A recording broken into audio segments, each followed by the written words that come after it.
What's on your mind, Digby Scott? I'm going to meta us today. You're going to mentor us? No, meta. Oh, meta. Like meta. I don't really want to give us a bigs up, but we're getting a bit of traction with this what's on your mind thing, right? And I was talking with my assistant, Jazz, today, and she said, you know why I think that is? I said, why, Jazz? And she said, because you guys are having these real live sense-making conversations with each other as peer-to-peer.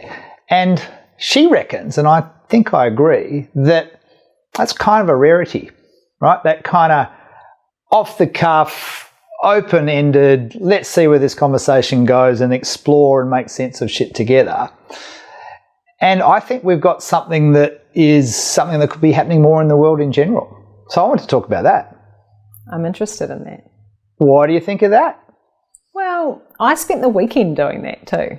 Yeah, you did. I just spent 2 days with Kate Billing, and we spent 80% of that time on the couch doing exactly that. Chatting, just having yarns. One of the reasons I think that we get so much out of this conversation, and I like the way you said peer, is because when you meet somebody new or you're in a structured environment, you've got to set the frame and do all of the scene making and setting and working out who I am and what I'm about. When you talk to someone you talk to all the time, or you have someone who's got a similar experience to you because their life is the same as you don't have to do all the prep work. You can just go straight into the what's on your mind and not have to be like, sorry, what sort of work do you do? Yes, because you think about leadership. We just get to go, oh my God, this thing. That's the value. Yeah. Yeah. If you know what the ground rules are, if you know what the ways of working are, then you can just cut straight through. And it's almost like maybe there's two ends of a spectrum here, right? Like there's people who know each other really well like you and I do, and we've just got that wired, like straight to it, no mucking around, right? And then at the other end of the spectrum, there's the professional coaches and mentors where it's kind of like, read this document, this is how we work, and da-da-da. And there's almost like, if you've worked with those sorts of people before, then you'll know the gig, right? So it's kind of like the process is clear. But then there's this big, messy middle in-between space, which is like, how safe can I be with you? How open can I be with you? And that stuff's never explicit, right? And I'm really grateful for it because I think it's something we've worked to create. Yeah. And I just wonder what it takes to have that more deliberately created in our organisations, you know. And it's a little bit like, you know, there's that when Gallup was big in the engagement space, there was this one question that everyone kind of like was polarising, which is, I have a best friend at work. Remember that question? Oh, it was one of the 12 Gallup questions for engagement. Yeah, and it's very American, right? It's like this. Yeah, well, and what we always had to do, I remember when helping people interpret it, and it was always like, well, it's not like the one you'd come and give a big hug to, and you know, they're your bestie, but it's the person you'd be happy to go and have a drink with after work and get a little bit deeper with, and a little bit more vulnerable with, right? And I think the intention of a question like that's really good. Yeah. And I wonder how often we are both cultivating those sorts of relationships, but also kind of encouraging others to do it as well, because I think we can get so focused on, right, let's just get down to task.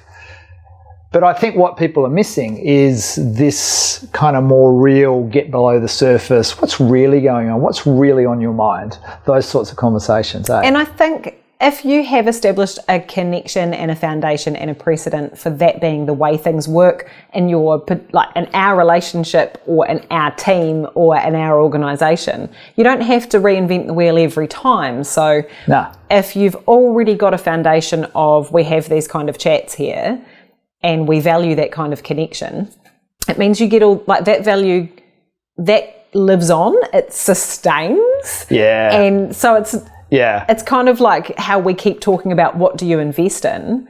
If you invest in connection and trust and communication at the beginning, then that pays you dividends over time, so that when you do have to get together and you only have 20 minutes and you've got a big decision to make, you've already got the margin and permission and foundation that has come from all the work that's gone before. So you do get to cut the shit, get the real issue out in the open, everybody feels safe to do it, you tackle the big risks, you make the choice and you move on, and everybody feels confident.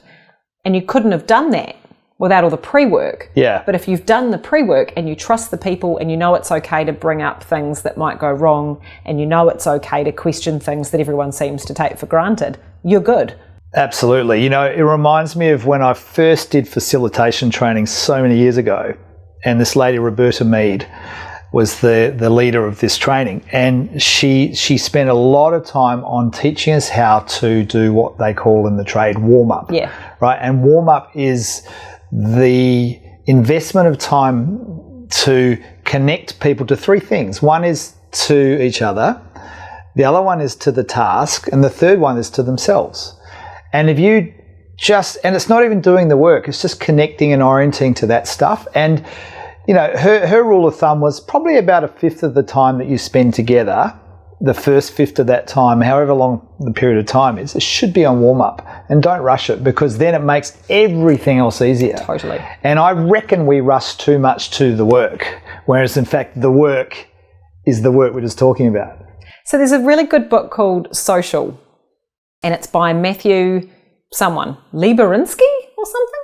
Memorable. Do you know? Anyway, and he's done this brilliant research about how humans are wired to connect, and that we've got schools and workplaces that have gone out of their way to minimise what they consider to be social distractions, which is the informal and formal opportunities for people to connect to each other.